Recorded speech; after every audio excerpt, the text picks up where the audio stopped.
Welcome back to Second and Short. It is Wednesday, June 7th, 2023. We've got a whole lot of stuff going on in sports. We got the bombshell dropped on us this morning of the PGA LIV and DP World Tour merger. College baseball super regionals are set. Obviously, the MLB season just continues. It's just that long period of the summer. But all-star ballots have opened up, so go vote for a full Braves lineup.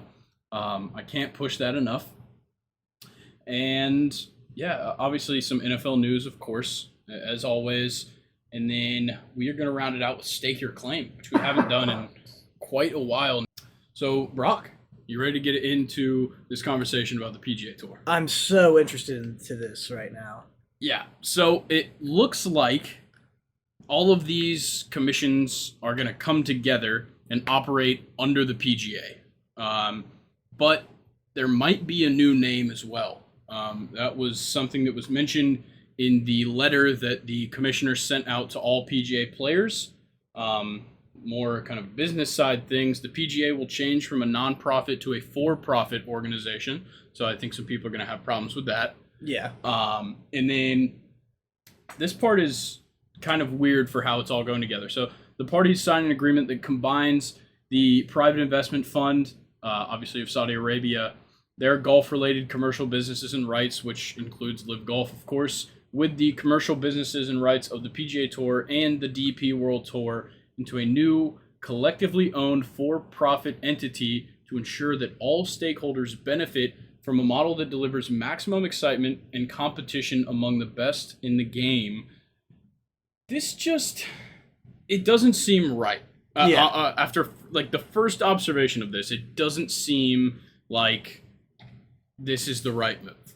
Yeah, I'm not a fan of it either, and I just don't know why. This could just be my being an American. I just don't like another country owning the PGA. Yeah, and it's a big sports washing conversation as well, which is something that people have obviously pointed out, especially about LIV Golf. And, as well, like the Qatari World Cup and everything like that that's happened, it's just another example of sports washing. And interestingly enough, I believe it might have been last year, at one of the tournaments, Jim Nantz was talking to Jay Monahan, who's the commissioner of the PGA, and brought up that a collective of people who had, I think, lost family members in 9/11 voiced their opposition to the LIV Golf Tour and all this stuff, and Jay Monahan was totally for, like, he was like, yeah, we will never like work with them, anything like that. And then now we're here, and they've all merged together, and now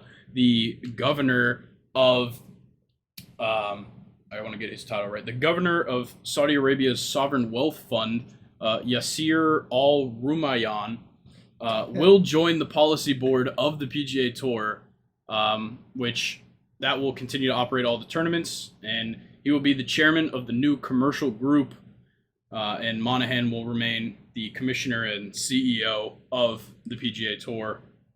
So this whole move is just, it's so confusing to me, because it seems like the PGA was staunchly against this, and of course, all of the legal stuff and everything that was going on, it seemed like the PGA was just going to continue fighting this, and then all of a sudden, they're all buddies. Yeah. I mean, that's just how business goes, I guess, though. Yeah, I guess, but it's a dirty business. I'll be honest. I think the PGA, obviously, they're already receiving quite the blowback, but I think that there's going to be some significant issues. Yeah. With, this weekend, not a huge tournament, but the RBC Canadian Open in Toronto is this week, but the following week is the U.S. Open at the Los Angeles Country Club. I got a feeling there's probably going to be some protesters. Yeah, that's the thing for LA to do. Yeah, but, with it being the third major of the year and the importance of the U.S. Open, as well as the fact that the players that are in the LIV can play in it, I think it's going to bring a lot of attention, and there's going to be quite a stir there. Yeah. 2 weeks from now. Oh, yeah. But, let's see. So Jay Monahan called this kind of reinstatement of PGA Tour members who had defected to the LIV a complicated endeavor and one that will be guided by established PGA Tour rules and regulations, which is bullshit because it's obvious that he's just going to be like, yep, you guys are all back in. Because he obviously misses, Phil Mickelson, Dustin Johnson, Brooks Koepka, because we saw, like, with Brooks Koepka winning the Players, I think that's what, I don't even remember which tournament it was, that he won. People were, like, very much happy about it, and it brings a lot of attention. But then you remember, oh, well, he plays in this team-based Saudi-funded league. Yeah. But, I don't know, this whole thing is just so weird. And now PGA fans have taken to social media, and they are calling for the resignation of Jay Monahan as the PGA Tour commissioner, which I agree with. I think with how much he has come out and been staunchly against LIV Tour and everything about it, the fact that now they're working together, it seems like he's kind of double-crossing all of the fans and just the entire PGA. Yeah, definitely. There obviously needs to be more to come out about it and see what's going on. Obviously, there's a lot that we don't know. This has all just happened in the last 12 hours. So there's so much more to learn. However, at the degree he is going against the will of many of the people, and I would imagine many of the people in the PGA as well. Yeah, and I think that's might fuck him over quite a bit. Yeah. But we also got a ton of player reactions, PGA Tour golfers and LIV golfers, and they've been pretty good. Phil Mickelson, in case you don't know, he's a known Saudi sympathizer. Also, like, one of the winningest golfers ever. But he said that today's an awesome day. Of course you would. You're getting paid like $70 million or whatever the fuck you're getting paid, and now you get to come back and be a part of the PGA. Brooks Koepka as well, a LIV golfer, called for a welfare check on known PGA shit talker Brandel Chambly, who has been just obviously against the LIV Tour, but really attacking the players in it, and has said some pretty mean things about a lot of people, namely, what the fuck's his name? He's Patrick Reed, because he's an asshole. But Brandel Chambly, still an asshole as well. Joel Damon, who is a PGA Tour golfer and kind of got much more known for his full episode on the Netflix documentary Full Swing. He said, I've grown up being a fan of the four aces. Maybe one day I get to play for them on the PGA Tour. Yeah. Just, of course, Joel Damon being funny. And then Colin Morikawa, Justin Thomas, and many others voiced that they found out the news of this merger from social media and not directly from the PGA, which is crazy. That's bad business right there. Yeah, you'd think, especially Colin Morikawa and Justin Thomas, who are kind of top guys in the PGA Tour, they should be in on these conversations because this is a players' league. The PGA often has players only meetings, and they have I believe a union, and that means that they need to consider these things with the players, and obviously that's not been the case. Yeah. And then Morikawa also commented on yesterday being considered the longest day in golf. That's kind of its title because it is the last day of U.S. Open qualification. So they have 12 tournaments across the U.S. and Canada. And Brock, in case you didn't know, there's a qualifier at Hawks Ridge in Ball Ground, Georgia. That's cool. But Morikawa kind of made a joke saying, we thought yesterday was the longest day in golf. Today is certainly going to be a long day in golf. And then, like I said earlier, I think this is going to cause quite a stir in Toronto and then Los Angeles next week. Yeah, it could get way worse with the more information coming out, or it could get a little better. Yeah, we'll have to see. I've heard things about the team aspect being integrated into the PGA Tour, which I personally am not a fan of. I think what the PGA Tour already has going is the best version of golf, in my opinion. I've watched the LIV Tour. It's not as entertaining. It doesn't seem like there's that much on the line. Mm-hmm. Obviously, there's money, but making the cut and things like that make it way more entertaining as a viewer, and I think it makes the players play much harder because if you don't make the cut, you don't get paid. And so really having to bust your ass to make the cut makes Thursday and Friday golf so entertaining. Oh yeah.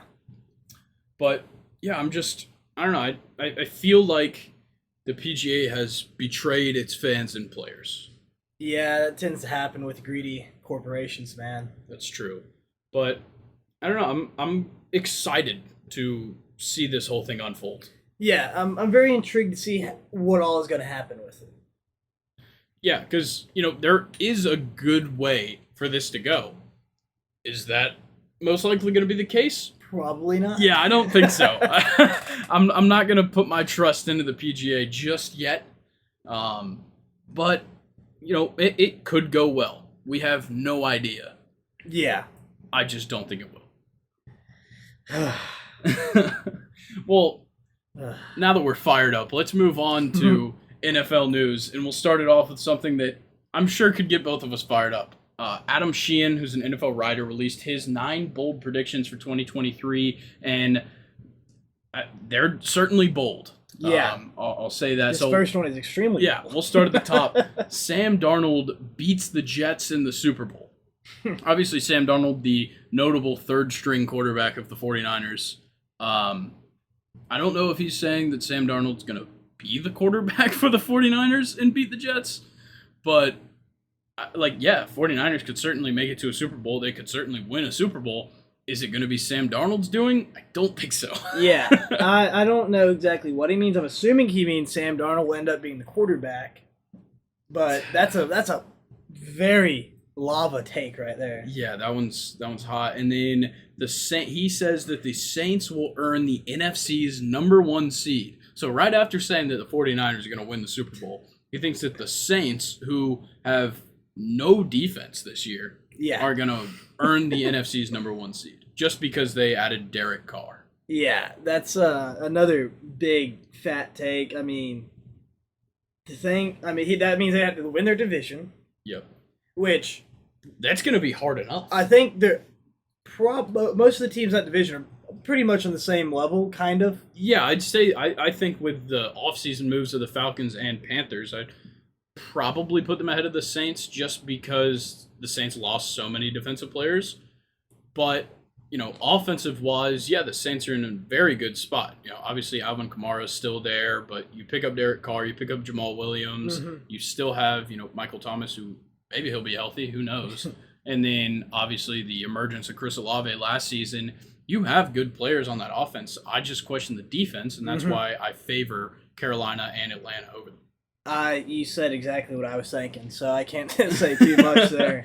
But, NFC-wide, I don't think they'll be better than the 49ers. No. I don't think they'll be better than the Eagles. No. That's definitely not going to be the case. The Cowboys could probably be better than them. Yeah, the Cowboys tend to be good during the regular season, but we know them in the playoffs. And even the Giants. I think, the Giants, who aren't, a loaded defensive team either, they have a pretty good defense, and I would personally take their offense over the Saints. Yeah. Obviously Daniel Jones is kind of volatile, but with the additions they've made with Darren Waller, but also keeping Saquon Barkley, who they're in a weird money situation right now, but for now he's on the team, and I think the Giants could even be better than the Saints.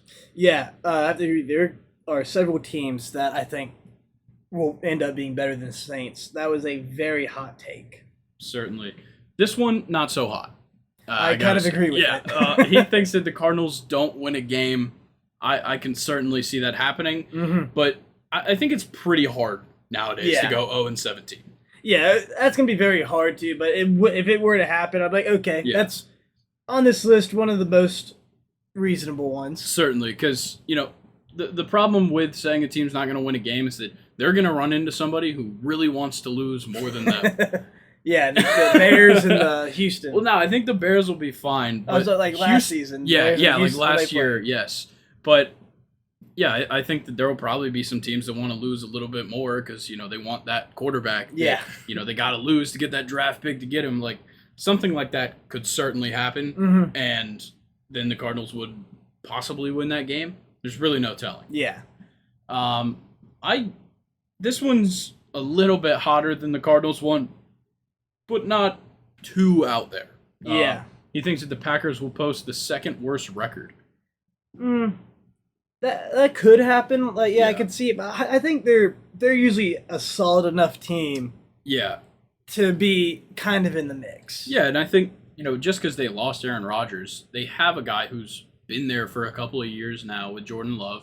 They have their 2 running backs still with Aaron Jones and A.J. Dillon.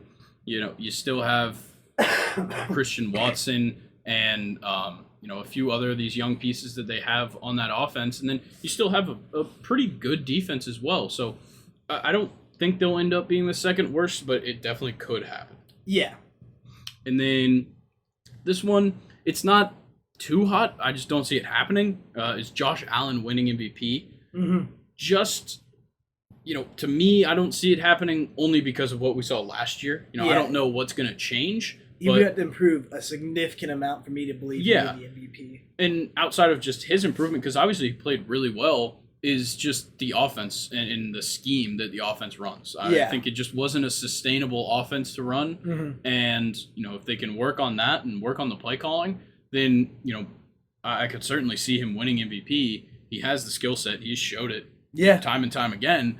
But, can he beat out guys that are in systems that just simply work better, like Patrick Mahomes and even Jalen Hurts, who, yes, they both lost their offensive coordinators, but I'm not too worried. Yeah.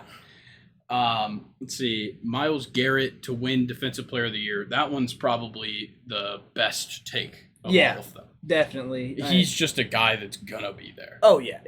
We know he's a great player. It could very much happen. Yeah, and then this one I think is just kind of like it's like a I'm glad I called it type prediction. Yeah. That Justin Jefferson will make NFL history as the first 2,000-yard receiver. It's another thing, like, yeah, it could happen. Mm-hmm. Will it? Probably not. That's a really hard milestone to hit. Yeah. But yeah, I think that one's just like I'm gonna just say this, and if it happens, I'm gonna look real good. Yeah. And then I definitely want your opinion on this one, because he says that rookie Jahmyr Gibbs will lead all running backs in touchdowns. That's a bit of a take. Yeah. I don't know. I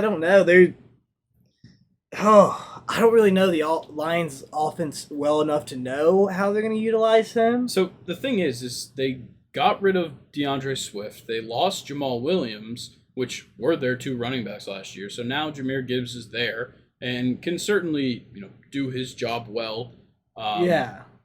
I don't know. I think that's just a bit far-fetched from what we saw at Alabama for Jahmyr Gibbs. It didn't seem like he's the kind of guy that, just like, now we're in the red zone, now let's give him the ball. Like, he's the guy that creates yardage early. I think they're probably going to use, kind of like what Alabama did, use him a little more in the passing game. He's more of a passing running back. You push him out in the flats, dump it off to him. He'll get you those good a couple yards. He's quick, he's shifty. But like you said, I have to agree, he's not one that you're going to, in the red zone, say, run up the A-gap. And that's another thing Alabama tried to do that he just was not built for. And they try to run him up the A-gap every time. He's just not that type of running back. Yeah, I definitely agree with that one. And then his final thing, Bill Belichick's final season, which I don't think we know if it is or not. I doubt that it is. He says that New England will miss the playoffs. I wouldn't be surprised if that happens at all. They literally just missed the playoffs last year. I wouldn't be surprised they missed the playoffs, but I do not believe it will be Belichick's last year. I think he's going to at least try to make one more run before he decides to retire. Exactly. Let's get into another controversial list. Yeah. C.J. Stroud ranked his top 5 quarterbacks in the NFL, and they go in this order from 1 to 5. Jalen Hurts, Patrick Mahomes, Joe Burrow, Josh Allen, and number 5, Justin Fields. Yeah, that was just because he's his buddy. Yeah. 1 through 4 makes sense. No matter who you are, those are going to be your top 4, I believe. Yeah, and you could switch people around. Personally, I'm putting Patrick Mahomes at 1. Yeah, I think by what we've seen, and as much as I don't want to say it because I just don't like being his fan. I don't know why. He's a good person, but I just don't like him. I think it's just because he's so good. He's going to be 1. Yeah. And then, me personally, I'd put Joe Burrow 2. Then Jalen Hurts, then Josh Allen. That would be my list. I think that's how I ranked them last year. Yeah. So, that makes sense to me. But Justin Fields at 5, yes, it's probably because they have that Ohio State connection. But as well as that, Justin Fields has emerged as an explosive quarterback. Yeah. But when I'm thinking of quarterback, like if I'm talking athletes, yeah, I'll put Justin Fields up there. But if I'm talking quarterbacks, it's weird to see Justin Herbert not here. Obviously Aaron Rodgers had a down year, but he's a guy you could see up there. Yeah. Like tons and tons of quarterbacks across the league had very good years last year, and arguably better than Justin Fields, especially when you look at team success. Yeah. But, I understand saying that he's a top 5 quarterback because I would say that in terms of athleticism and playmaking ability. However, this question is who's the best top 5 quarterbacks in the NFL currently? This is from what we've seen, what they've done. I mean, there have been plenty of quarterbacks who are extremely athletic and pretty good quarterbacks, but they just can't get the job done. So at the end of the day, you can't really rank them as the top quarterbacks. Again, as an athlete, different, but as a quarterback, asking who's the best quarterback, I don't like him there. Yeah, and I think that the fact that you put Justin Fields here at 5 means that you're putting him over Lamar Jackson, who does what he does better. Way better. So, I don't have a problem with the top 4, but Justin Fields is an interesting pick, especially considering Lamar Jackson is just the better version. Yeah. I don't know why this always happens, but whenever me and you come together, we have to talk about the NFL's gambling policy. Yeah, you'd think that we have a gambling issue. Neither one of us gamble. Exactly. But it looks like some NFL agents have said that they heard from players confessing that they've violated the gambling policy. One agent said, I have a player who said, I bet from the facility $3 to $5 bets on other sports. What do I do? The agent told him, don't volunteer anything, but if somebody asks you, be honest. They likely have evidence. And then a few other players were asked about this, and they said that it could have been any one of us. And this kind of all goes back to what we talked about, how Jameson Williams said that he wasn't well informed. It's not just the rookies. Yeah. Nobody is well informed is what it seems like now, because there's tons of players coming out saying, we weren't aware of these rules. We didn't know the exact stipulations. Like, I think somebody came out and said, like, I have bet from the facility many times. Like, I had no idea this rule existed. Yeah.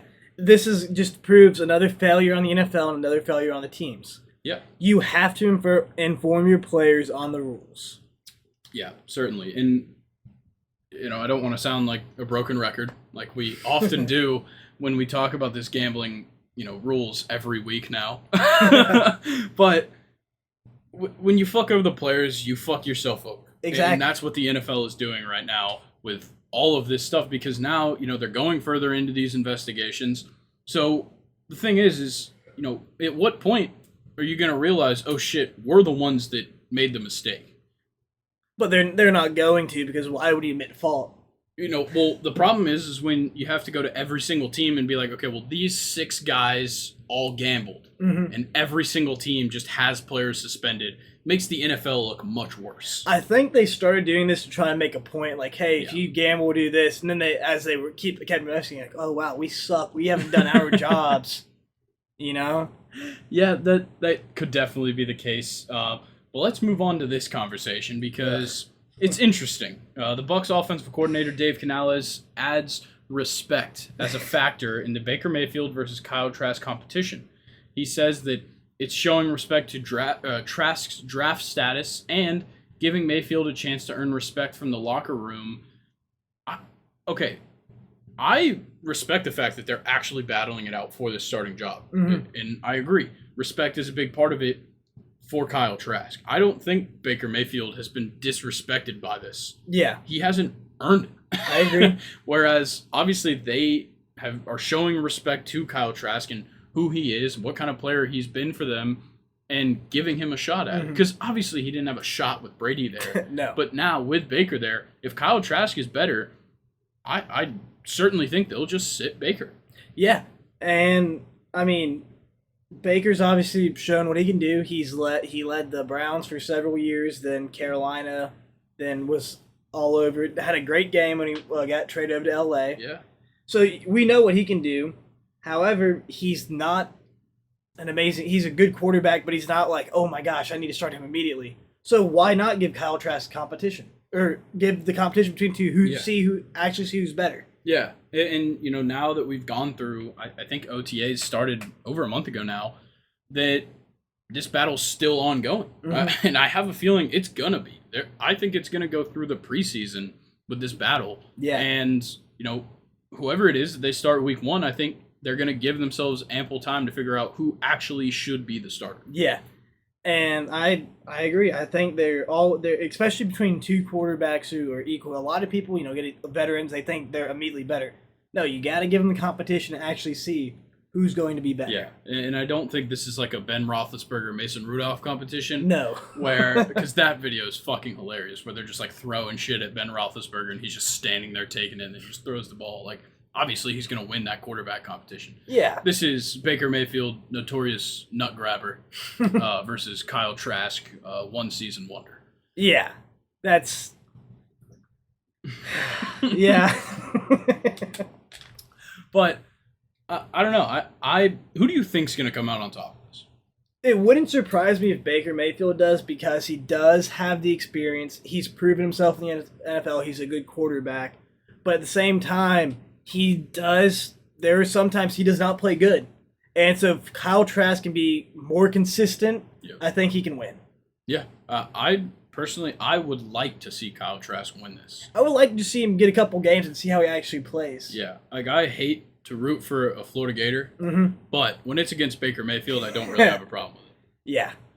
And then let's talk about this. Packers wide receiver Romeo Doubs believes that Jordan Love can do, in quotes, the same exact thing as Aaron Rodgers. He said, I don't really see what's the big difference. That's a take right there. Holy crap. So I'm hoping that this is a glowing review of Jordan Love and not a nasty review of Aaron Rodgers.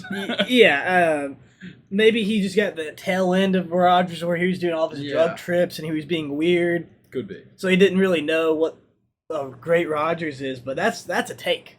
It sure is. And we haven't seen much from Jordan Love, so I can't, I'm not at OTAs. I'm not seeing what Romeo Doubs is seeing, but he obviously is a fan of Jordan Love. Well, OTAs are completely different than NFL games. That is a very fair assessment. Yeah. And then Chiefs, I believe he's the offensive coordinator now, Matt Nagy, is excited for Kadarius Toney to build rapport with Patrick Mahomes. He said, we'll all see what he can do. And I'm hearing whisperings that they want Kadarius Toney to be their number 1 wide receiver. So they're trying to use him and basically replace Tyreek Hill? I guess. He's quick, shifty, like Tyreek was? And I definitely understand it. We saw good things from Kadarius Toney last year, and obviously like the huge punt return in the Super Bowl, like game-changing punt return in the Super Bowl, and I think he scored a touchdown as well. But I don't know if he's quite there yet. We didn't really see him do anything with the Giants. He gets traded to the Chiefs last year and did make an impact, but was it a number 1 wide receiver impact?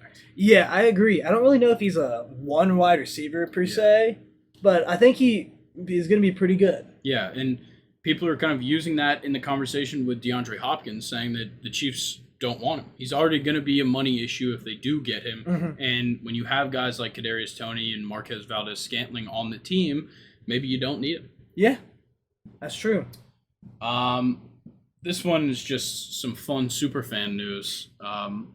More than 2 months after removing his GPS device and skipping bail, Chiefsaholic remains on the loose, now on the Greater Kansas City Crime Stoppers Most Wanted list. That is so funny to me. Do you know who Chiefsaholic is? Yes. Okay, because in case you don't know, he's like a wolf in a Chiefs uniform. And he goes to every game, but he is a notorious bank robber. Yeah. This is insane. The Chiefsaholic is on the most wanted list in Kansas City. Yeah, until they catch him at the first game. No, dude, he's gonna be in fucking Mexico. If I was him, I would already be I'd be in Morocco. They don't extradite there. That's true. That's true. I don't know if he has the facilities to get to Morocco. But if he robbed another bank. Yeah. Maybe. Just like, be all these like little banks being robbed all the way down to the border. Yeah, it's like what's that bank robbing movie? There's several. Point Break? No, it's like the Western type one. I don't know. There's so many. Fuck. I need more than just the Western I type know the one. name, and I can't think of it. It's like I'm literally gonna pause and look this up because I'm dying to know. Okay, after this brief pause, it's Hell or High Water that I was thinking of. That's the movie. So if he was doing like a Hell or High Water one where they just keep hitting the banks as they go, maybe Chiefsaholics in Morocco. Maybe. Robbed a couple little islands in the Caribbean on his way out. Hanging out, riding elephants. Maybe he'll take over Italy, you know. That would be interesting. Taking over Italy with elephants. He wouldn't be the first. That was reference there. To any of you history people. All right, let's talk about some deals that almost happened. First being the Eagles reportedly had a deal basically done to acquire Russell Wilson from the Seahawks before last season. However, Russell Wilson is the one that denied the trade. Wow. So that is crazy. Yeah. He could have been on the Eagles and we could have just never seen the season we saw from Jalen Hurts. Yeah. That is really crazy. Yeah. I'm going to be honest. I'm glad this one didn't happen. I am too. You know, Russell's probably mad looking back on it now. Yeah. Shoot. Yeah, this is just mind-blowing that he was almost an Eagle because I can't even imagine him in that offense. No. Now that I've seen Jalen Hurts and how well he does in it. Yeah. Like, that is just absolutely crazy. But then another one that almost happened this offseason, the Vikings and Dolphins almost completed a trade in March that would have sent Dalvin Cook to Miami. But instead, Miami added to their backfield, getting Devin A-Chain out of Texas A&M in the third round. It still looks like Dalvin's getting cut, is now what it's looking like. And wow. Which is insane. Like, does he want too much money or something? I don't think so. I think that the Vikings aren't happy with how much they're already paying him. Wow. Which is insane, but someone's going to end up with him, though. Yeah. He's too good of a running back. He's way too good of a running back just to sit there. Yeah. But, yeah, any team could use an upgraded running back. Oh, yeah. Just about. So I think Dalvin Cook will certainly find somewhere to land if he does get cut. But in the meantime, it's obvious that the Vikings are pushing him away. Yeah. And then just some news that I knew you would enjoy. Woo! Quarterback Jordan Ta'amu is working out for the Vikings today. Still only 25 years old, which is crazy. So weird to think that he played for Ole Miss 4 years ago now. Yeah. Yeah, it's so weird. And he actually earned XFL Offensive Player of the Year honors for the Defenders this season. Mm-hmm. Congrats. I mean, every league he has been in, he has destroyed and dominated that league. I mean, he has, when he was in the AAF, he dominated, led all the quarterbacks by like 1,000 yards, beat all of them out. Doing again in the XFL. I mean, he is a good quarterback. I am surprised he hasn't gotten a shot at any team. Yeah, I am as well. Yeah, I think it's kind of crazy that he hasn't really gotten his NFL chance. I think he's been with teams, throughout this whole process.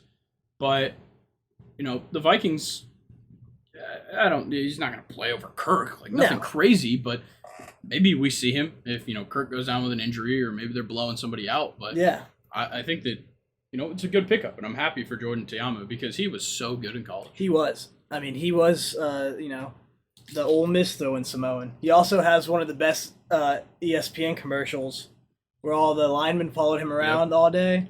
That one is very good. Well, since we're talking about college football, let's go ahead and just move on to college football. And we're going to start with this interesting thing that I saw from Jason Belzer. So he was at the NIL Summit that happened the other day and released a couple of charts from, I believe it's called I can't remember what the company is, but just some different revenue things. So This one, 2023-2024 college football NIL compensation averages. So in the top 50% of Power 5, the starters are making an average of 45,000. Wow. Just in this past or in this coming years. In this coming year, and then the second string guys 25,000, which is crazy. And we're talking the top 50% of Power 5, so that's over 30 schools. Mm-hmm. And then a bench player making 15,000. Wow. But then you go to the bottom 50% of the Power 5, and your starters are making 15,000, which is the same as a bench player in that top 50%. And then your Power 5, two deep, 7,500. Your bench making somewhere around 2,500, and then group of 5 schools, you're looking at 5,000 for starters, 250 for the rotation, or 2,500 for the rotational guys, and 1,000 for the bench. So obviously a huge drop off from the top 50% in Power 5, but that makes total sense. I think this is also why you see so many guys that are really good at the group of 5 lower levels wanting to hit the portal and go up, because that going from making $5,000 just like throwing some cash into 45,000 or more is insane. Yeah, it's absolutely crazy. And then when we're talking transfer portal compensation averages, it looks like top 10 guys in the transfer portal making, I believe, I'm trying to figure out what this chart even is. I'm going to be honest. Quite confused. All right, well, we're going to move on from that one because I don't even understand what it's measuring. But let's look at basketball as well, just while we're here. Power 5 and the Big East. And this isn't just like top 50%. This is Power 5 schools and Big East. The average player is making 75 or... Oh, wait, is that the... Top 3, top 6, top 9. It's the athletes. Okay, so the top 3 athletes on your roster are making 75,000 on average. The top 6, 50,000, and top 9, 15,000. And that's Power 5 and Big East. And then you go to Group of 5, and then the A10 and the WCC, which is like Gonzaga and those ones. They're making 35,000 for top 3, 15,000 for top 6, and top 9 5,000. And then you look at mid-major, you get 15,000 as a top 3, top 6 5,000, and top 9 1,500. This is crazy. I really didn't think that when it came to basketball that your kind of lower division, or not lower division, but lower tiered teams are going to be making this much money from this. Like 35,000 as a top 3 player on, a team in the A10 or the WCC is very surprising. Well, I think that's because basketball just has so many less people than football does. Because I was thinking the same thing in my head. I was like, wow, I can't believe football is not making more. When you put on a football roster has 75 guys on it. Yeah. Basketball has like 15 to 20. Yeah. So, yeah, that one makes sense. But I think that, it's interesting totals there because, I was under the impression that the college football guys are making the most, but I think it's just the headlining guys that are really making the most. And then you got to consider, like you said, the other, 70 guys on that team that probably aren't going to make $75,000. Yeah. But I think that's great, honestly. I see no problem with that because it's just, how name, image, and likeliness works. Yeah. Even at the professional levels, when you're talking about brand sponsorships, you're not going to see some bench guy for an NFL team on a Subway commercial. Exactly. You're going to see Russell Wilson in the Danger Witch. But I just think that, college football, I think at the moment, the players are doing it right. Yeah. And we've had these conversations over and over again, so I don't really want to go back into it, but it's obviously the schools and the NCAA themselves are doing it wrong. Yeah. Nick Saban had some things to say about NIL. He said that he would like NIL if it made it easier for him to recruit. He said it doesn't, so he hates it. And he keeps fighting against it to the point of even suggesting letting players become employees and unionizing. So he would rather these players become employees of their college and unionize than have to deal with NIL. It would make his life easier. It definitely would. Yes, it definitely would.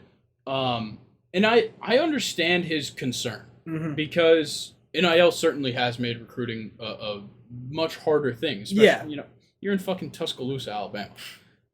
You're not drawing a big market, but really anywhere in Alabama is not drawing a big NIL market. No.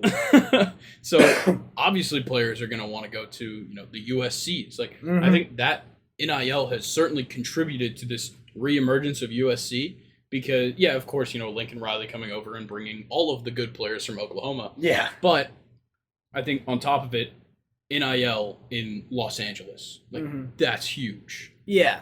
And also, you got to think, like, when you think about making it, a lot of things, it is going to L.A., making it big in L.A. Yeah. So there's, like, also a story behind it. Like, Yeah, like if there was a big college football team in New York City, that's where people would be going as well. Yeah. Maybe Rutgers is gonna make some money off of it because they're close to New York City, but teams like even Georgia gets the help of Atlanta not being that far away. Yeah. To help them, and the Florida schools all have very good opportunities there. Yeah. Obviously, Texas has huge opportunities for NIL, and on top of how much money that you already get under the table from Texas, they can offer you so much more with NIL. And I don't know, it definitely makes recruiting harder. I sympathize with Nick Saban on that. And I'm sure now, if anybody's ever seen the movie Johnny Be Good, where he walks in and goes, "All right, coach, he's the number one football prospect in the country. How much money are you going to give me?" And the coach goes, "That's not what we do here." And he goes, "Everywhere else I've been's offering millions of dollars. What are you going to do for me?" He's good. "Well, I'm not going to do that." And that's probably what it is now. Every player that walks in, every big-time recruit walks in, "All right, how much money will the University of Alabama be able to generate for me to let me come here?" Put me on Fansville. You got a deal.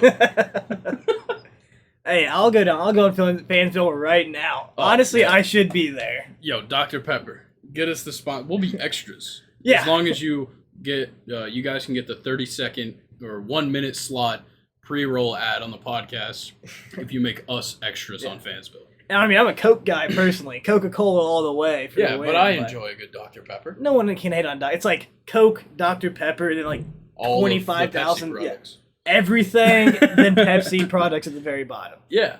Like I'm taking a LaCroix over Pepsi products. Yeah. But let's talk about this, and not going to go in depth on the 9-game schedule because we did that last week. But we do now know the teams that supported a 9-game schedule, being Florida, Georgia, LSU, Missouri, and Texas A&M, and then as well Oklahoma and Texas. They wanted the 9 games, but they didn't have a vote. I think that it makes sense that these are the schools that wanted it. Yeah. Because obviously Georgia and Florida want to play West teams more because it makes them look better. And adding that extra conference game allows you to get that extra game out of your division. But for A&M, I don't really understand why they'd support it, and the same for Missouri. Yeah, I really don't know why Missouri wants to add it. Probably because Georgia and Florida were like, "Say you want this, we'll go easy on you, man." Well, I know for teams like Ole Miss, what Ole Miss is doing, they do the 8-game schedule. They do a 9th game out of Power 5, out of conference, and then they do their 10th game, which is a Group of 5 school. So then they have 2 cupcakes, to be fair. But when you're in the SEC West, the hardest conference in football by a significant margin, then it's the SEC East by, after that large margin, then it's the SEC East a fair margin, then the Big Ten, then everybody else. I understand why you don't want a 9-game schedule. It's going to make your life so much harder. You don't get to heal as quickly. You don't get much rest. So, and like I was saying with Ole Miss, they're already playing 2 more pretty decent teams. Why would you want to make it 11 hard teams, only 1 easy game all year? Yeah, and that's exactly what I was thinking as well. And I think for Oklahoma and Texas, they probably wanted the 9 because it'll make it most similar to the Big 12 schedule they're already playing. But also, they want to play the SEC East. Like, they want those marquee matchups as soon as they come in because they want to kind of win over some SEC fans. Yeah. But then the weird case here, which, I'm not really either way with this one, is LSU. They support the 9-game schedule, but I don't fully understand why. It's only them and A&M in the West that support it. A&M kind of makes sense, kind of doesn't. Yeah. But LSU is a weird case because, of course they're going to play a few teams from the East. Like, they want to play a few teams, but they're going to play Tennessee. Yeah. Like, that's probably the one they'll put on the schedule every year. Mm-hmm. And so, but then that means you can't schedule Georgia. Yeah. Once Texas and Oklahoma are in, you get one team in the other Mm-hmm. division if you only have 8 games. And I think that's why LSU is looking for it, because they, you want to play Florida and you want to play Tennessee in the same year, but once Oklahoma and Texas are in, then you don't get to. Yeah, that makes sense. So I think that, and they've already said that there's going to be an 8-game schedule when Oklahoma and Texas come in next year. Mm-hmm. But I think that they'll notice after that first year that they're probably going to regret not having 2 out-of-division matchups, because teams like, especially if Auburn gets bumped into the East, if Alabama, you either get to play, your rivalry game is Auburn. Yeah. But also Tennessee. Mm-hmm. And those 2 matchups need to happen every year. Yeah. And they're really going to hate it when in 2024 Alabama doesn't play Tennessee. Mm-hmm. Yeah, that's true. But, I don't really care. I'll be honest. Yeah. I don't. Obviously, I'd love to see more conference games. Of course. But what I care about more is that the SEC only has 2 teams in 2023 playing at least 10 Power 5 opponents. That's the problem with this. Yeah. If you're not going to do 9 games, you got to schedule more Power 5s. I agree. That was also the thing I was thinking about, is exactly what you said. If you got to schedule more teams on there. I know I said the SEC is the hardest conference by a significant margin. However, everyone's still going to whine and complain no matter what. Even if every year the SEC wins 100-0 in the championship against the next best person from another conference, they're still going to whine and complain, saying, oh, they had an easy year all year. We had it so rough. We play. Just do it. Yeah. And then I think that'd only be fair that the SEC starts playing a 9. Let's just say they go to 9, and then they add, you have to play another Power 5 game, and then your other 2 have to be, one's a group of 5 and one can be an FCS. Yeah. The SEC does something like that, you would have to include the SEC more, and the playoff would literally be a 12-team playoff for the SEC. Yeah. But like the thing is, regarding this list of teams playing at least 10 Power 5 opponents this year, the SEC, they're playing 2 of 14. The problem with that is that there's not another conference under 10. Yeah. The ACC has 10 of their 15 teams playing at least 10 Power 5 opponents. The Pac-12, 10 of their 12. The Big 12, 11 of their 14. And the Big 10, 13 of their 14 are playing 10 Power 5 opponents this year. Which Big 10 team do you think is it? I don't remember. I don't know. I haven't looked through all of their schedules. I'd assume it's a team probably like Rutgers or Maryland. Yeah. But also, it just kind of goes back to when you don't have that competition in your conference, you got to play other big-time teams.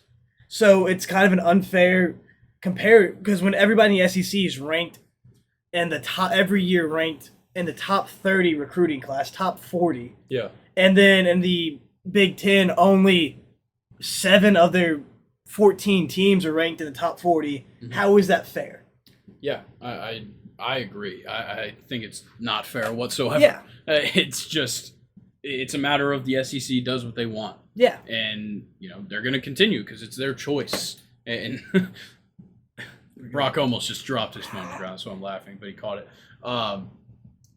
I think that the conference here that obviously when you look at it, they're doing it right is the Big Ten. Mm-hmm. 13 of their 14 teams are. That's probably how it should be. But, yes, in an ideal world, every single team plays 10 Power 5 opponents. Yeah, that is true. That's not going to happen every year. Mm-hmm. But I think that it should. Yeah. And I think the fact that the SEC has 8 conference games and they only have 2 teams playing 10 Power 5 schools is concerning. Because if they just continue to do this, they're going to continue to have, these 2 teams go undefeated every year. Yeah, that is true. But, that's also in the money. That's how you can guarantee you're going to have the top players. Or you're going to have the top people. Oh, my goodness, not speak. The top teams. Yeah. Let's talk about this though. Kirk Herbstreit said that he put Alabama and LSU just a little bit ahead of Georgia as we're entering into the summer months. I like it. Yeah, I do too. I fully agree with everything. Yeah, I think that Alabama and LSU, when you look at what they brought back, what they already what they already had, and even the transfer portal, more in LSU's case than Alabama's, they've done the best job. Yeah. When you're looking at it on paper. Because, of course, LSU has their quarterback returning, but Alabama just has so many great pieces that we got to see last year. Whereas Georgia, once again, huge NFL draft class, and now, it's just load the next guys in. And I think this year with Georgia, like you said, another huge NFL draft class. Everybody from the past 2 national championship teams are gone, with the exception of a handful. Yeah. Their biggest leaders are all gone. The people who carried the team to those championships are gone. Bennett's gone. The 2 linemen, Carter and Davis, are gone. Yeah. N'Kobe Dean's gone. Nolan Smith's gone. Jordan Davis. Like you said. All their big leaders are gone. LSU's are returning all of their leaders. Alabama is losing their 2 biggest leaders, but they had so many young guys get playing time last year. They're going to be able to those young guys that got the playing time are going to be the ones, or the new leaders that are going to be looked up to. So I see where Herbstreit's coming from with this, and I agree with it. Yeah, I do as well. Obviously, a big part of this, I think, is Carson Beck coming in and losing Stetson Bennett and losing, some key pieces on the defense. But I think that, Georgia's going to end up just up there with them. Probably after the first couple weeks of the season, everybody's going to be like, okay, these are the 3 teams. Yeah. But, for now, I'm fine with people ranking Georgia behind just because we haven't seen these guys on the field yet. Yeah. I agree. I like that take. And then just some bowl game news. The Cheez-It Bowl is no longer the Cheez-It Bowl. It is now the Pop-Tarts Bowl. I like that. I wish that Florida State played in the Pop-Tarts Bowl last year. Yeah. That'd have been so fun. Well, because now there's one Cheez-It Bowl. It's a Cheez-It the Orange Cheez-It Bowl. Orange Bowl, and now the Pop-Tarts Bowl. All right. I like the Pop-Tarts Bowl. That's a bowl game I want to go to. Yeah, dude. They have to be selling Pop-Tarts. Oh, have to. And I think that the best thing they could do for the Pop-Tarts Bowl is release limited edition ones with each team on the frosting. I was saying the exact same thing. Yeah. So when I guess, is the Cheez-It Bowl always like an ACC Big 12? I think. Okay. I'm pretty sure it is. Yeah. So last year would have been Oklahoma and Florida State. I would have 100% bought those Florida State Pop-Tarts. Oh, yeah. And they would be sitting behind me as we spoke. But for now, I think that, there's some good possibilities with the Pop-Tarts Bowl. I think there's a lot of things we could see. Yeah, I like it.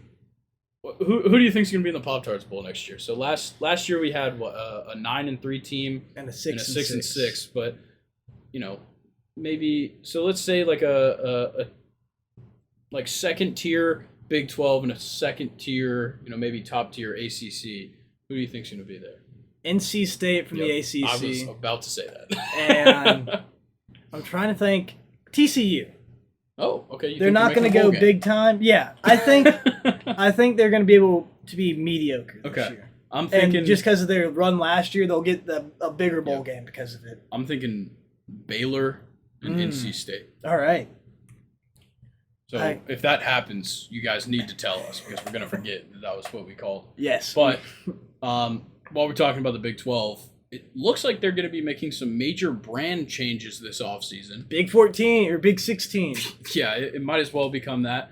But I don't know what's going to happen. I don't know if they're going to change the name, logo. The logo is kind of boring. It is boring. It's literally just 16 or 12 in Roman numerals. Yeah. But I don't know. Maybe we get like a whole new name, like the Texas and a couple other states conference. Yeah, it's really it makes me so mad if they're going to go up to 14 or 16 teams, whatever, and they're going to be if they're still called the Big 12. Yeah, well, it's not like the Big 10 has 10 teams. They have 14. I know, and it makes me mad. Fix it.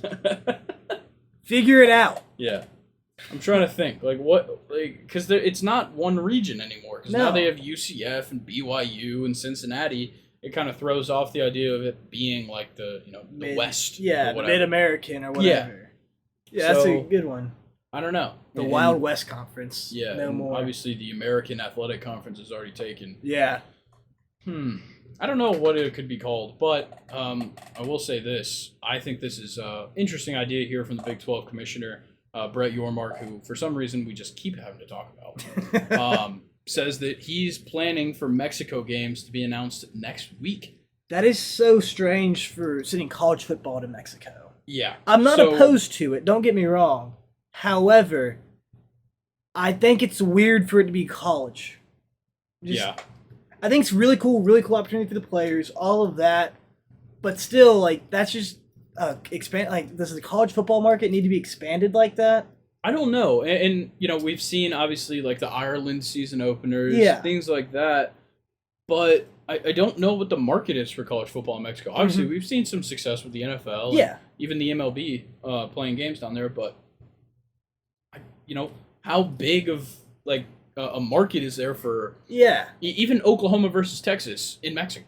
Yeah, and you would have to play a Texas team in Mexico, right? You would have to. Yeah. It would have to be like Texas. I And, think Houston would Yeah. be a good one. like Texas and Houston down there would have to play. Like you Yeah. would think, and I guess Texas is a giant brand. But they're also about to leave the Big 12. Well, that's also true.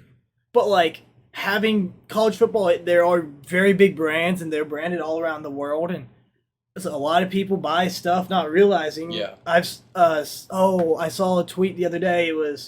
He was wearing a hat of some school, and some guy's like, "Oh yeah, go whatever," and there he was like, "Oh, I don't even know what that is. I just thought it was cool." Yeah. And so like a lot of people buy it because of the branding's cool, so maybe that's why. But I think it's just weird. I just didn't think college football had that big of a market there. Again, Yeah. to go back to what we were saying, that the NFL would. Yeah, I definitely agree because, you know, college athletics isn't a big thing No, in it's any in a- other country. Just an American thing. Yeah, and you know, I just don't think that fits the idea of an international expansion. Yeah. But you know, maybe it does really well. The thing that I think would work the best, because I don't think it should be a conference game played in Mexico, because then nobody gets to be the home team. I agree. So I think that if the Big 12 and Pac-12 work together, Mhm. and maybe we see like Houston versus UCLA, or Yeah. like something like that, or Like even a kickoff or a even bowl like game or the something. West, or what is it, the Mountain West. Even if we Yeah. saw like San Diego State Mhm. would be a great one. San Diego State versus Houston, just thinking, you know, Yeah. close to the border type things. I Like- think that would be the way to go. Maybe Houston versus UTEP. Yeah, that's exactly what I was about to say. Yeah. UTEP, I guess. Well, yeah, there are a couple of those right there. Yeah. And it would have to be like a kickoff or a bowl game. I think it is weird to do send one Yeah. Yeah, I think that, you know, yeah, they're announcing it next week, and obviously this is driven by the Big 12, but it could just be that it's primarily Big 12 teams that are a part of it, Mm-hmm. and then there's other teams from other conferences also a part of it, because it seems like with him saying Mexico games that it's not just going to be one. Yeah. I'd assume this probably won't happen for a couple of years, just because that's how scheduling works in college football, especially out of conference.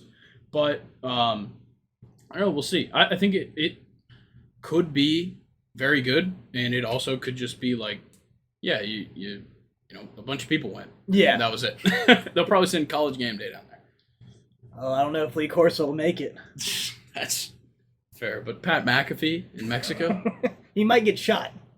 Nah, I think it'd be like a Burt Kreischer the Machine yeah. type thing. He'd join the cartel. Imagine Pat McAfee just like running across the border with a backpack full of drugs. I'm an American! Yeah, I think ESPN would love that when he talks about that at fucking midday. That would be funny. Him and AJ Hawk yelling at each other. Like, Yeah. AJ!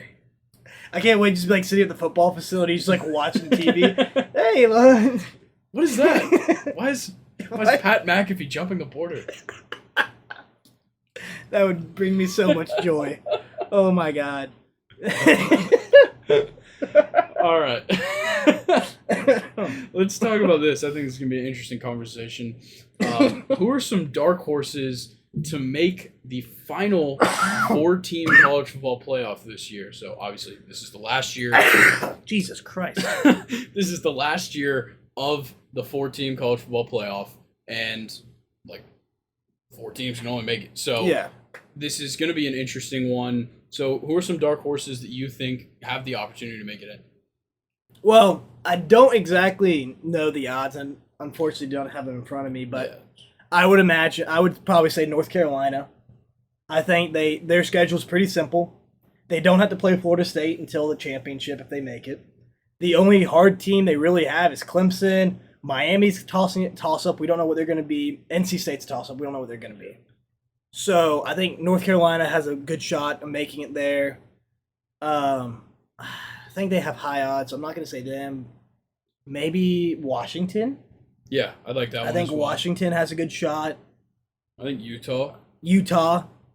I'm trying to think like a different people. Yeah, because like obviously the teams that certainly just could make it, Michigan, Ohio State, Georgia, Bama, LSU. UCLA, I think, is pretty high up Yeah, there. even Clemson. Florida State right now is pretty high. Yeah. So, what's interesting is I brought this one up and intentionally didn't include this on the prep sheet so you couldn't see it, but PFF has it as Oregon State. Really? Yeah. I think DJ Uyangale is going to do something out there. I don't even know if he's going to start. So I think they just really like what Oregon State's got going on. Fair enough. So I don't know. I didn't really think much about Oregon State all year. I just assumed they were going to be. I'm kind of high on them. I don't know. I guess I'll wait to say what I think their record will be, but I'm kind of high on them. I think they might be pretty good this year. They did pretty good. Finished season well last year. They beat Won their bowl game against Florida. Didn't they win the Civil War? Yeah. I think they did. They won. It's not called the Civil War. Sorry, they won their rivalry. And NCAA 14, it's still the Civil War. All right. Okay. Well, that's when it counts. We're going to talk through which teams you would consider, what would you consider a successful season for these teams. Picked a couple, at least one from every conference, but we'll start with 3 ACC teams. First being Georgia Tech. What do you think would be a success this season for Georgia Tech? I think a success for Georgia Tech would be a minimum 4 wins. New coach, new everything, having to basically rebuild. I think a 4-win would be a success. However, I think they might be able to beat that. Yeah, I think they could too. I think Bowling Green and South Carolina State are the locks for a win. Oh, of course. locks. And then I think they could beat Louisville. I think that's a pretty good win, a pretty solid possible win. I think they could beat Louisville. I think they could beat Syracuse. Yes. So that's 4. Virginia. Yeah, they could beat Virginia. It's at Virginia, so always on the road, so different. But Virginia hasn't really been worth anybody's while recently. True. I think they could also beat Boston College. I agree. At home, you never really know what you get with Boston College. Yeah. Georgia's a definite loss. Yeah. I think Clemson will be a definite loss. I think at Ole Miss as well. Oh yeah, I'm working from the bottom up. At Clemson, home against North Carolina is a definite loss. I think Miami could be a toss-up. Again, it depends on what we get with them. Who knows? Yeah, and I'm going to lock it as a loss, though, just because Miami has much better talent. Yeah. I would say Ole Miss is a definite loss as well. And I think Wake Forest could be another toss-up. They're not. But then, they lost their quarterback, so. And he's kind of carried the team the past few years. So I think a 4-8 is their floor. I think their ceiling is 7-5 with a miraculous wins. But I think their season will probably be a 5-7. I hope for a 6-6 they make a bowl game. Yeah, I think that a success for them is 5. Mm-hmm. I think that they exceed, they have a very good season, like more than just a success if they make a bowl game. I agree. And that brings me to a team that we're both pretty high on coming into next year, UNC. We just kind of talked about them, but I think that a success is a little different here than what we talked about with Georgia Tech. I agree. They have a bit of a harder schedule. But really, I think, looking at it, their hardest game will probably be South Carolina, followed by Clemson. Clemson might be a little harder because they're at Clemson this year. Then I would have to say, again, I'm going to give Miami the benefit of the doubt. They're a toss-up. I don't know what they're going to be this year. Yeah.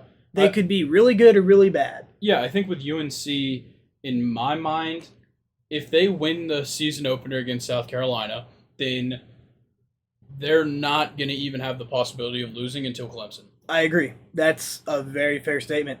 Because that stretch between very easy, mostly home games, Yeah. and their away games are at Tech, at Pittsburgh. I mean, that's an easy schedule. They only have 4 away games all season. Yeah. So you get a lot of home games, which is very nice, especially in Chapel Hill. And you get to play App State, Minnesota, Pittsburgh, I guess App State, Minnesota, Syracuse, Virginia, all at home. And then you get to play Campbell at home right before you go to Duke. And obviously, Duke and UNC is a rivalry. But in basketball. Yeah, in basketball. UNC is going to beat the brakes off of them in football. Oh, yeah. So I think that a success here is 9-3. I think that's almost a failure. Okay. I would have to say because I think that NC State and Miami could both give them a run. I do too. So if they do lose to, let's say they lose to South Carolina and Clemson, if they lose to NC State, that's definitely a failure. Oh, if they lose to NC State, that's a failure. Okay, so I agree. I think 10-2 would be a success. I think 10-2 making the playoffs is like where they should be this year. Honestly, I think they should be pushing the play. I think they should be a top 10 for sure. Easily, maybe like top 8 area. The problem is you still have to deal when you think about it. Michigan, Ohio State, Georgia, Alabama, LSU, maybe Tennessee, maybe Florida State, even maybe Clemson. That's 8 teams right there. That is true. That can be up there. And I didn't even say USC. And there's plenty of other teams that can be there. If UNC really shows out, which I kind of question, losing their top 2 wide receivers. True. Definitely changes some things. But I think that they need to be pushing the top 10 for this to be a success. So I'm not going to go based off record. I'm going to say if they make the top 10, it's a success. Yes. If they make the top 10, that's usually a New Year's Six bowl game. So I agree with you. Pushing top 10, successful season sets them up perfectly for next year, unless Drake May decides to leave. Yes, which I doubt he will. But let's talk about Miami.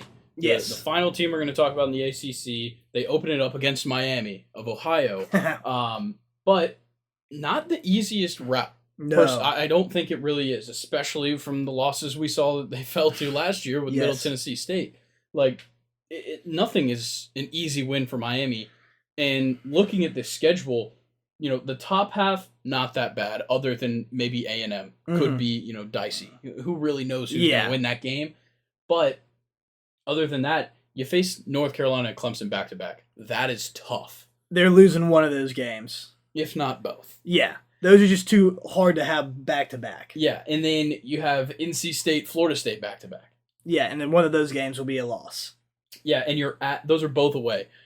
Yeah, so which is going to be real tough. I could see them potentially beating Clemson because they have it home, but at North Carolina, at NC State, at Florida State, that's tough. Yeah, it's a real bad draw. Yeah. So I think for Miami, a success is probably 8-4. I was thinking the same thing. I was thinking a little more, almost a success of what they went 5-7 last year. Yeah, something like that. Yeah. Yeah, they didn't make a bowl game. So I think honestly for them, 7-5 making a halfway decent bowl game, that's not a success. That's like okay. Yeah. We'll keep our head coach another year. A success, like you said, I'd say 8-4 above. Yeah, because I can understand them losing to Florida State, NC State, Clemson, North Carolina, and A&M. So I need them to win one of those matchups. Yeah. You win one of those big matchups, and it's 1 or 2. That's a success of a season. They have a lot to build on. Yeah, but if you lose to Bethune-Cookman week 3, your season's over. I don't care what games you win. So let's move to the Big Ten with Nebraska. So new head coach, Matt Rule.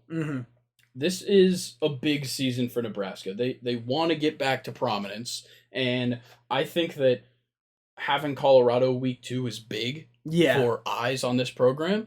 And so the hard part is that you play Michigan early in the season. Yeah. And especially if you lose to Colorado, you're going to lose to Michigan. I think that's pretty obvious. Yeah, they're definitely losing to Michigan. They're losing the Bussin' Bowl. But I think otherwise, At Illinois might be a little tough on them. Yeah, and maybe at Michigan State. I have no idea what they're gonna do. Maybe maybe against Maryland, home against Maryland. Their team's Yeah. not going to be anything. They're not going to be anything crazy, but I think they might be pretty good for a Big Ten team. So, with the recent history of Nebraska, I wouldn't typically place high expectations, but with bringing in Matt Rule, I kind of put some bigger. Yeah. There's bigger shoes to fill there, and I think that they've got to go 8-4 for me to think it's a success. I think for just to make everybody happy, a 7-win would be fine. But for a considered to be a success, I agree with you. An 8-win, especially wins against Colorado. Yeah, if you beat Colorado, and let's say you beat, I guess, Michigan State or Purdue, then I'll be pretty happy with it. And if you beat Wisconsin, I'll be very happy. Yes. But, I think at 8-4 makes sense because you give them the leeway to, maybe lose to Iowa or Wisconsin, and then Michigan, Colorado, possibly. And the Big Ten is tough. Yeah. Especially, being a team in the East. Because, the other side, you got to deal with Ohio State and Michigan, but a lot of the East is very even. Yeah. So when you go and you get Purdue at home and you go to Illinois, you go to Michigan State, it's not a cakewalk. No.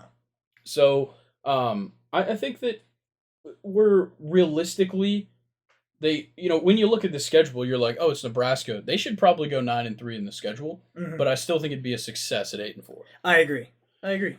And then let's talk Wisconsin. I think they have. I don't know if it's really harder or not because instead of playing Michigan like Nebraska does, they play Ohio State. So there's another loss on the schedule. And then outside of them, though, they don't really have to play a Colorado opponent. Yeah, they play Washington State, but I don't think that's going to be all that much this year. They play Georgia Southern, which they should last year against Nebraska. They can play, and I think Georgia Southern's going to be a good team this year. Probably one of the better probably one of the top group of 5 teams this year. Yeah. Returning Clay Helton, got a lot of guys in the portal, he changed that team around, and I think if they can fix up that defense and run the ball a little more, they're going to be a heck of a team. Yeah, and I think that, they've drawn up the schedule well because their 3 out of conference opponents are very worthy opponents. Buffalo, a very good MAC team. Washington State, a pretty good Power 5 team. And then Georgia Southern, a very good Group of 5 team. So you have ones that if you do start the season 3-0, it looks pretty damn good. Yeah. The problem is actually starting 3-0 because those are, like I said, 3 good teams. And, beating Washington State is going to be tough at Washington State. You do get Georgia Southern at home, which is nice. But we saw what Georgia Southern did to Nebraska last year, so there's really no telling. But, for me, looking at this schedule, and once again, it seems like a trend with the Big Ten, where it's like you look at the schedule and like, oh, you should win like almost all of these. I feel like 9-3 is a success because they have a couple of games that, yes, they might lose, but they certainly should win. Yeah, I agree. I was honestly thinking the same thing. Like, 9-3 should be where they're at. Yeah, because that allows you to lose Ohio State, obviously, and then maybe Purdue on the road, and then maybe Nebraska or even Minnesota, like one of those. Yeah. So I think that gives them some leeway, but they should certainly be pushing it, especially with Luke Fickell as their head coach now. You best believe I'll be tuning into that Georgia Southern Wisconsin game. Watching my Eagles whoop up on them. Yeah, it'll be on the Big Ten Network. Well, never September mind. 16th. Will not be tuning in. Don't have the Big Ten Network. That blows. I think you get it on like the streaming services and stuff. All right, let's go. But let's talk TCU. We'll move it to the Big 12. This one's interesting because you start the season at against Colorado. I think it's a neutral site, maybe. I can't remember if it is or not. But either way, you start the season versus Colorado. And then, Nichols, whatever. Nobody cares about Nichols fucking State. But I think that just with how much they lost to the draft, that they're really going to struggle. And I think that 7-5 is a success. I was literally about to say that. I mean, yeah, because Texas is going to be a game, Baylor's going to be a game, Oklahoma's going to be a game, Kansas State's going to be a game, Texas Tech's going to be a game. Houston even. Yeah, Houston, SMU, they're usually nothing to, look at, to not be prepared for. Yeah. Colorado's got Dion in his transfer class. That's really good. If he can, get him coached up by week 1. I think 7-5. They're gonna definitely hit that slump of losing all their top players. Yeah, and I think even if they do have early success, if they win let's say the first 5 games, which I don't know if they really will. You go to Ohio State, which won't be easy, and then Iowa. Yeah, Iowa State. But then BYU. You could probably beat BYU. You should, especially at home. At TCU should beat BYU. Yeah, but then that final 5 in that schedule, you could lose all of them. Oh yeah.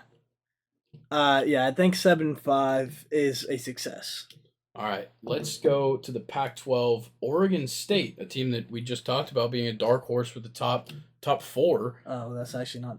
They've got a pretty easy schedule to start. Yeah, they should start off 4-0. Going into Utah on a Friday night doing a little high school football. Yeah, luckily they get Utah at home, so they're not on the road at Utah. True, which is big because Utah, I think, 4th longest home winning streak in college football, or at least in the Power 5, and that would have been a tough game. At home makes it a little bit different. Yeah. So I don't know. It's tough because I have high expectations for this team. Yeah, because that Utah game could go either way. I'm just going to count it as a loss just because Utah's really good. I don't know what Oregon State has yet. They finished the year good last year, but Utah's also a pretty good team, finished really well. So I think I'm just going to say it as a loss, just one potential. Should win at California. Honestly, should beat UCLA because they lost DTR, who's kind of carried that team the past few years. They're having to get a new guy, a young guy. So I'm pretty sure that true freshman is who they are banking on starting. Yeah. So that should be a win against UCLA. Should be a win against Arizona. I think they should be able to pull it against Colorado. I mean, should be a win against Stanford. Yeah. Washington and Oregon in this year, though, is going to be tough. Yeah, I personally, looking at this schedule, I think that they should go. I think 10-2 is a success. 11-1 is what I'm eyeing. I think 11-1 is very possible, but I think 9-3 is the floor. I think. I think they got very lucky to avoid USC this year. Yes. That's going to be the biggest thing that attributes to their success this year is being able to avoid USC until at least the conference championship game. Yeah. So going 11-1 means that you still have to beat, Utah, Colorado, and Oregon, or one of those teams, and Washington. Yeah, that's what I'm saying. Is that you still have to beat all of those, and you could lose to Washington and still get there. Yeah, I agree with it. Successful season would be 11-1. All right, and then let's go to the SEC. Let's start with Auburn. New head coach in town. Oh, he. And it starts off pretty easy. Yeah. 3 very easy wins. And then you go against A&M, who will be coming. Is that before or after Miami plays them? I believe it's after. I think they play Miami week 3. So Auburn could potentially go in A&M, beat A&M, depending on how that Miami game goes, because that's going to be a tough game. Definitely a loss to Georgia. Yeah, even at Jordan-Hare, it's a loss to Georgia. Yeah. At LSU in Death Valley, which will be a night game. That's a loss. Yeah. Then you're home for Ole Miss. I don't know. That's a toss-up. Because Hugh Freeze might want to make a point. Yeah. Win against State. Win at Vanderbilt. Win at Arkansas. I'm sorry, I'm not buying in Arkansas this year. I don't care that their quarterback and running back are 2 of the top returning whatever. I think Arkansas is going 6-6. That's besides the point. Then New Mexico State and then a loss to Alabama. I think a successful season for them is 7-5. Yeah. I think I think successful is 8-4 because you can lose to Georgia, LSU, and Bama, and then you can, if you have to, lose to one of Ole Miss, Mississippi State, maybe even Vanderbilt. Yeah. 8-4 would be successful. 7-5 is what should be expected, I think. because new head coach, bunch of players in the portal, bunch of young guys having to get a new quarterback basically. So they're having to run into a lot of new things. So I think 8-4 successful, but I would say if I'm betting right, I'd say 7-5. Yeah. All right, let's talk about the Gators. Like team, I'm actually think will do good this year. I don't. See, you're the opposite because you're a Florida State fan. I think the thing is, I don't believe in Graham Mertz. That's the problem. okay. That I wish I could. I just believe in their head coach. Okay. I believe in old Billy Napier All right. at Utah. How much do you believe in them? I believe in him enough to go 7-5. Okay. Yeah. Because I think I Florida could State's a ride with loss, that. LSU's a loss, Georgia's a loss, but it will be a tight game against Georgia. Yep. I think Utah's a loss at Utah, and Tennessee's a loss. I think Utah could go either way because Florida will play good in the opening game. They'll be prepared. It's at Utah, though, so it's going to be tough. Tennessee at home will be a little different because it's at home, but I just think Tennessee's got the better offense. I think at Kentucky, they have nothing to worry about. Sorry, Kentucky fans, but I just think losing Levis and a couple of their big-time players, I don't know. I'd like Devin Leary transferring in. I think that's a good transfer in, but just to get used to the offense and everything, True. it's a little different. I'm going to be honest. I see 5 losses for sure on the schedule. I can very easily see 5. And I think at South Carolina could also be a hard game. Yeah. Home against Arkansas, they're pretty good there, but I think the 2 swing games definitely are Utah and Kentucky. Yeah. But I think Florida State, Georgia, and LSU are definite losses. I think Tennessee and Georgia will be close games, but I think Tennessee more than Georgia just because they're home against Tennessee. But 7-5. I would say 75 is a success. Okay. Yeah, I think that 8-4 is a success because when I look at it, Mm-hmm. if there's 5 teams on your schedule that I think you're going to lose to, you got to beat one of them. Yeah. And so I think that 8-4 makes the most sense because I think they're for sure losing Georgia, Florida State, Tennessee, and LSU. Yeah. So you've got to beat a Kentucky or a South Carolina or Utah for me to think that you had a successful year. True. Yeah, I agree. That's a good point. All right, and then we'll round it out with Texas A&M with fucking Jimbo Fisher and Bobby. I see. Petrino. Lost to New Mexico. I think they go 0-12. Lost to UL Monroe. Again, Miami's a toss-up. Yep. I think Auburn could be a toss-up. So they get the week break between Miami. So I think if they start off 4-0, it's a success. honestly, yeah. That's the way I'm seeing the schedule because you're gonna lose to Bama, Tennessee, and LSU for sure. And then you had to go on the road late in the season to Ole Miss. Yep. You have to go like you said, on the road to Tennessee. That's definitely a loss. Yeah, you have a neutral site game against Arkansas. Mm-hmm. And they won last time. I think Arkansas might be able to pull that one off. They're always good at pulling off those crazy upsets. Yeah. Yeah, I really think that if you start 5-0 for sure it's a success. Mm-hmm. But if you can beat Miami and Auburn in the first 4 weeks of the season, I'd be pretty happy to where you're going. But the problem is you play Bama, Tennessee, South Carolina, Ole Miss, Mississippi State in the span of 5 weeks. Yeah, in 5 weeks you play one of the toughest schedules in the nation. Yeah. I think I have to agree. I think 8-4 would be a success. 7-5 is probably 7-5 will be where they're at. Okay. Yeah, I think realistically I think a success is 7-5. I think realistically they go 6-6. Yeah, I think 6-6 is really what's going to happen, and then that Jimbo buyout's going to become very tempting. Yeah, for sure.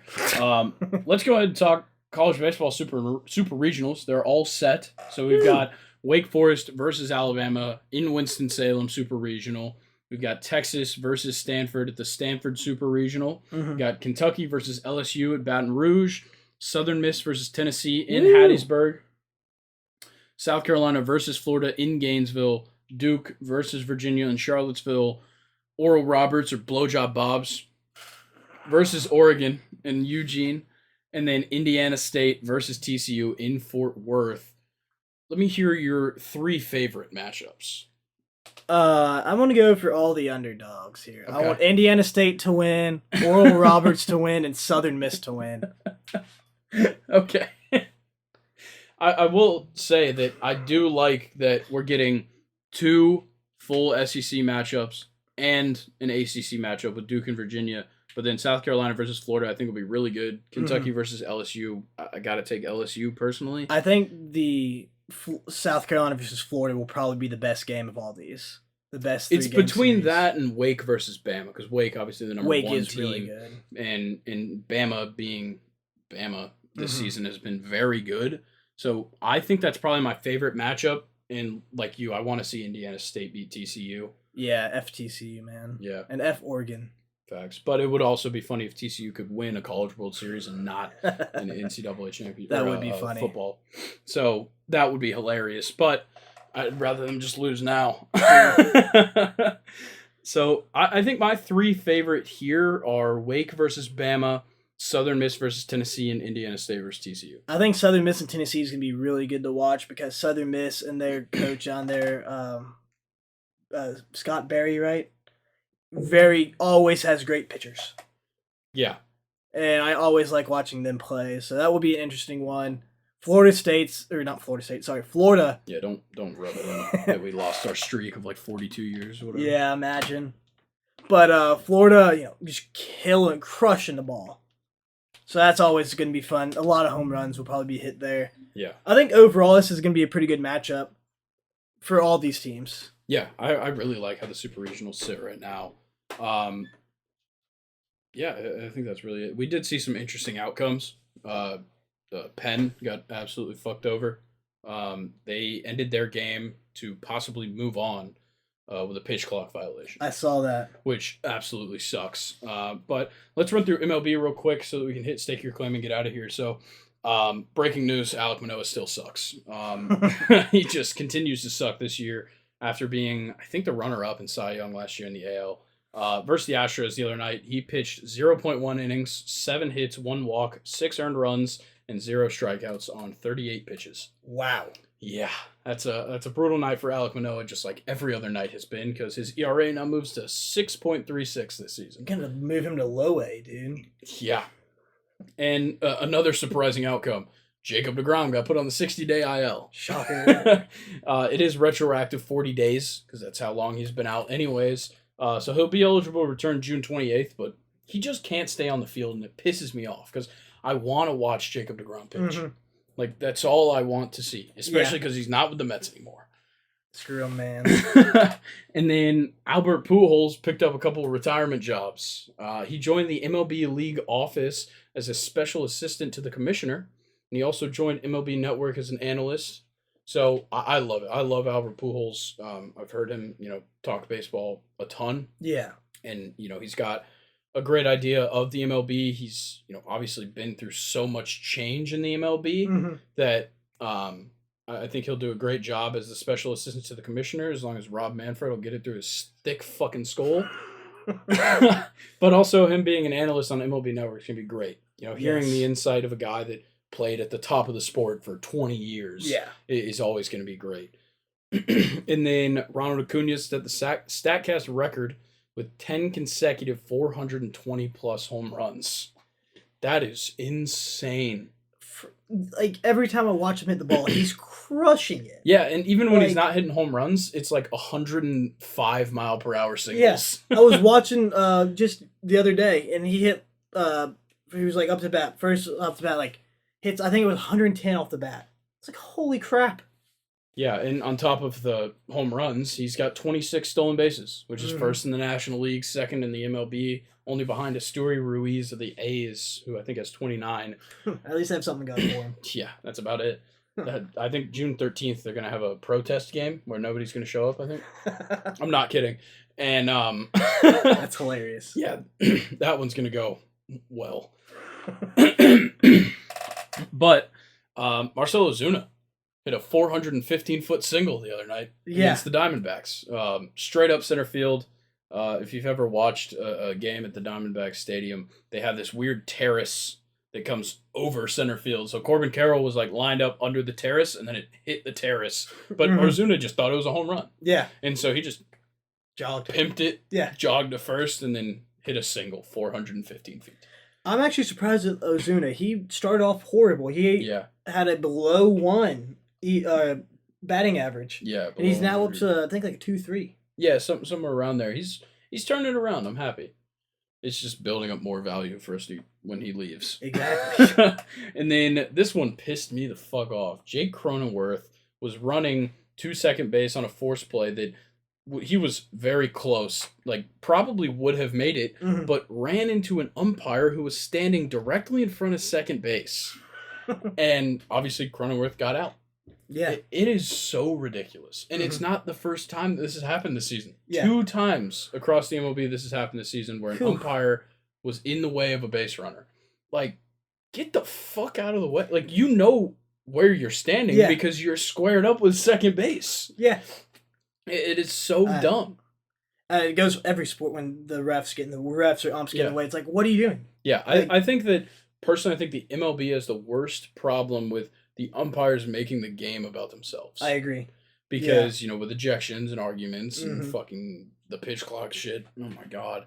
And then with things like this, you know, it was funny because when he called him out, he was like looking at him like, oh, sorry. Like, dude, what the fuck? My fault, man. Yeah, like you end the inning by tripping over the umpire on a force out. Like, it's ridiculous. Yeah. So that's going to bring us to Stake Your Claim. Brock, you had quite the one that you texted me. And this is the whole reason we're doing Stake Your Claim this week is because you sent me a fantastic take. So I'm going to give you the floor. And I don't know how this came in my mind, but it came to my mind. I just had to say it. For my Stake Your Claim, I'm going to say my hot take for the Final 5 for the college football playoffs. 2 will be from the SEC, LSU, and Tennessee. 1 will they play in the regular season, correct? LSU and Tennessee. Do they? Yeah, I think so. Okay. So one's gonna have 1 loss from that, and the other one's they're gonna meet in the SEC championship, and they're gonna have so they're both gonna be in there.